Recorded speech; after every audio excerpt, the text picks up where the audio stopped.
Yang pertama kali kita masuk di dalam pertanian itu ada suatu kelompok dari gereja.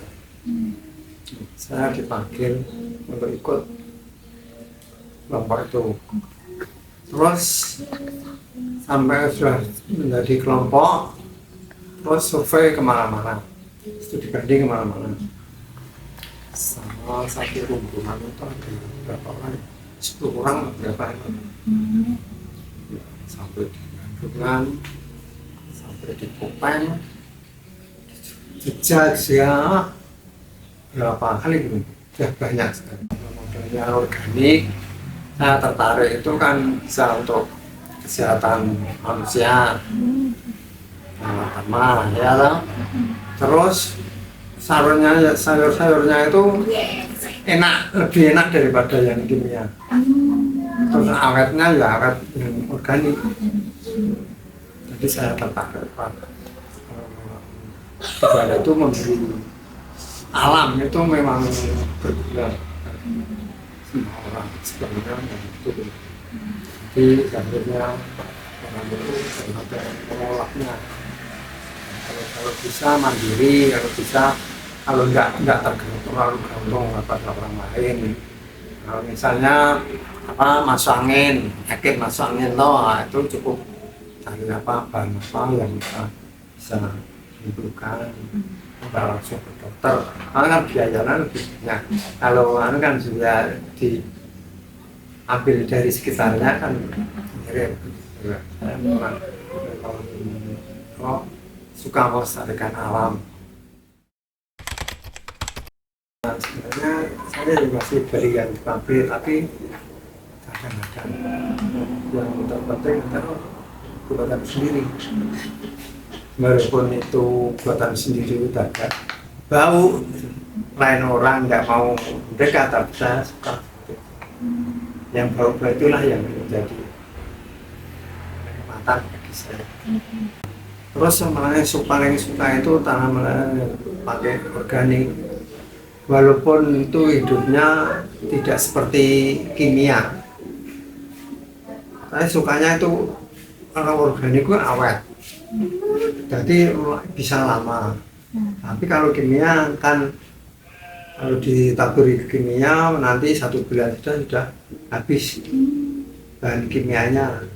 Kan hidupnya itu tidak bisa sempurna tanaman. Tapi kalau organik kan sudah menyatu sama tanah, kan bisa mengulur waktu.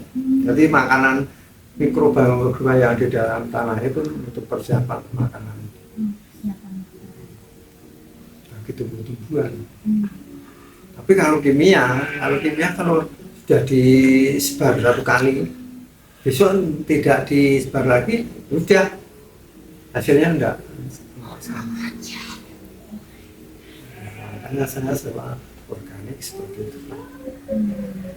Ya, ini ya sudah pasangi sama Tuhan itu menciptakan alam itu memang untuk manusia. Kalau tidak digunakan kan hasilnya Tuhan yang menciptakan.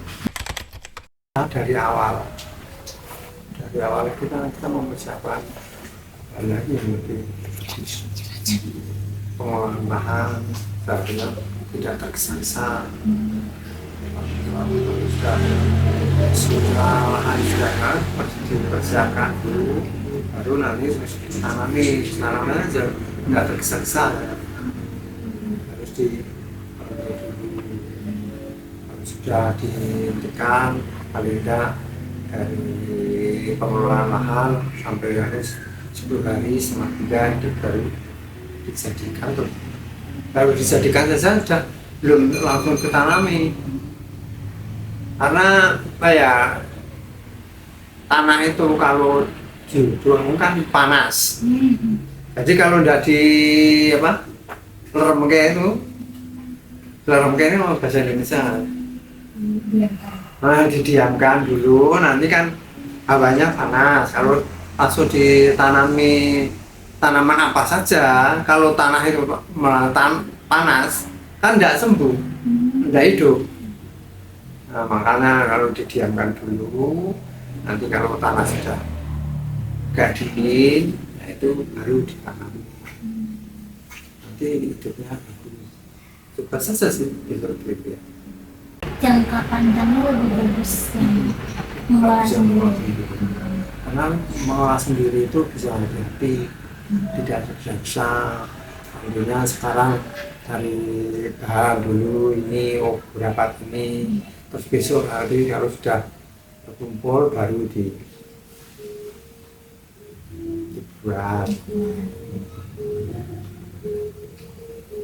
Yang pertama itu ya sebenarnya tanah itu bukan apa tergantung pada kimia, itu seharusnya pupuk organik itu memang bagus karena itu kandungannya lebih banyak daripada kimia. Kalau kimia itu cuma insan itu loh.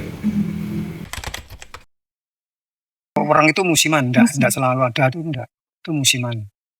Tapi caranya menanggulangi, kalau orang itu pertama kali tanah harus dikeringkan dulu, baru diobati. Setelah diobati, hentikan dulu. Kalau dikasih air, paling 1 kali, 2 kali, 1 kali 2 kali per minggunya itu. Karena maksudnya yang untuk mengeringkan, masalahnya kalau orang itu mau minum tidak ada air, kan dia mati atau pergi. Jadi tidak mau makan padinya, ya. Jadi padinya bisa tumbuh dengan baik. Tapi terus sebelahnya ada taman kacang. Jadi hama seperti kutu-kutu itu yang kecil-kecil itu masuknya di tanaman kacang yang lain, tidak menyerang pada tanaman B. Itu kan penanggulangan yang lebih efektif. Tapi kalau tidak ada kan langsung nyerang ini, seandainya apa? Yang namanya tuh yang hitam-hitam itu pasti menyerang pucuk-pucuk ini. Karena maka dikasih tanaman yang lain supaya dia menyerang tanaman yang lain, tidak menyerang pada tanaman yang pokok. Ini ada cucian air beras. Yang sebelah ini kelihatan enggak? Nah, dia cucian air beras. Sama ada tetes tebu.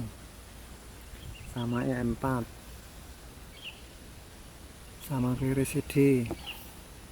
Sama daun atau pisang itu. Ini seperti ini. Nah, kelihatan loh. Nah, ini hasilnya seperti ini. Caranya pertama kali kita menyediakan tempat. Sudah menyediakan tempat, kita cari bahan-bahan yang akan dibuat. Misalnya pertama kali cucian air beras itu leri 1 leri, kedua tetes tebu, ketiga sama E4. Terus yang untuk buat pupuk itu bisa kohe kambing bisa, terus kleresede bisa, terus apa kulit berambang bawang itu bisa. Setelah itu kumpul semua dimasukkan dalam tong atau ember besar kayak gini enggak Pak? Nah, sudah dimasukkan di ember, lalu dikasih itu lerinya masukkan, terus tetes tebu dimasukkan, terus E4 dimasukkan.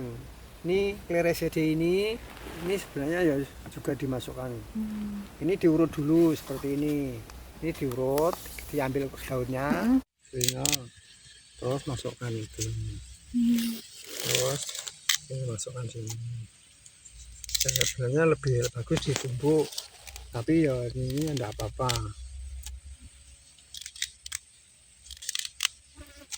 Oh, nanti ini ditunggu sampai ngebusuk sendiri itu Pak, nyampur. Ini membusuk sendiri ini. Nah, ini sudah yang kemarin kan sudah membusuk ini. Ini kan daun kleresede ini. Ini yang sudah masih busuk, ini kan masih baru. Kan semua toh. Nah, itu terus nanti diaduk dulu. Setelah diaduk, nanti ditutup rapat. setelah 5 hari sampai seminggu dibuka. Nanti kalau sudah seperti rupanya seperti ini berarti sudah jadi. Putih kan ini kan leri, nah nutrisinya ini putih-putih ini jamur. Satu ember 10 liter itu dikasih ini 1 liter tuh ini dipangkas terus buat untuk ini seperti ini. Nah ini penuh, 1 ember itu dikasih sama ini penuh. 1 ember. Ini ada berapa? 1 liter kurang? Ya 1 liter. Kurang 1/4 1 liter. Oke. Nah 1 liter gitu. Dan itu dicampur sama air biasa 10 liter 1 ember. 1 ember.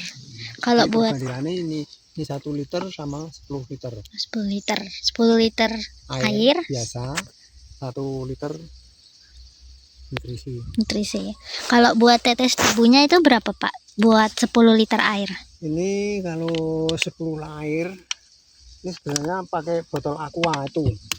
Botol aqua yang gelasan tadi. Yang gelasan tadi. 1 gelas. 1 gelas.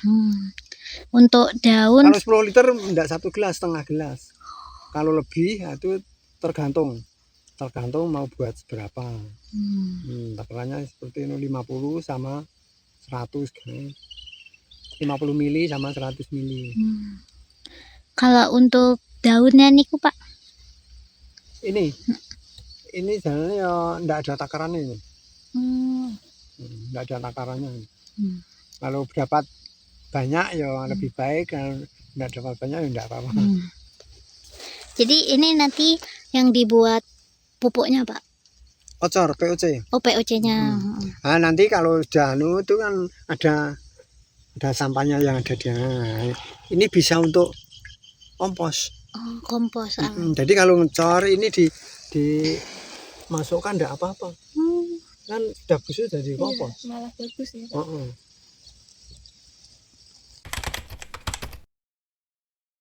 Ya sebenarnya kalau dikeringkan terus-menerus kan ya tandus toh tanah itu ya. Kalau ini 3 kali itu baru dibajak, kasih ditangani padi biar tanahnya itu kental lagi. Kental terus diairi mengandung air di situ. Nah, kalau sudah dikasih tanaman padi 2 kali atau 3 kali itu baru ganti lagi. Ya. Jadi kan tanahnya tidak terlalu kering. Biar seimbang. Biar seimbang. Kalau orang desa itu namanya biar enggak lendoh. Kalau dipari terus kan lendoh, nanti enggak hidupnya baik. Ya, pesan yang pertama kami dari petani. Yang pertama dari kimia pindah ke semi organik sekali untuk meringankan biaya atau pengeluaran. Yang kedua, memperbaiki tanah. Yang ketiga, memperpanjang petikan atau usia tanah. Yang keempat, untuk sayuran atau cabai segala macam tanaman itu lebih kualitas, lebih daya tahannya ada. Terus yang keempat, untuk yang si konsumsi juga lebih sehat. Terus jarak petik lebih panjang. Pesan untuk yang lebih muda, tekunlah bertani agar pemerintah kita tidak keberatan mengeluarkan yang untuk kimia. Kalau kita bisa bikin sendiri kan meringankan biaya. Gitu aja pesan dari kami. Monggo ingkang sami kersa sami pindah semi organik. Masalah pertama kali semi organik itu pengalian dari kimia sampai ke organik. Hasilnya agak lumayan, menambah kesehatan badan dan ramah lingkungan. Bisa untuk kebersihan lingkungan, bisa untuk membersihkan sampah-sampah yang tidak berguna, itu bisa digunakan untuk pupuk. Monggo saudara-saudara kami, ikutlah, cobalah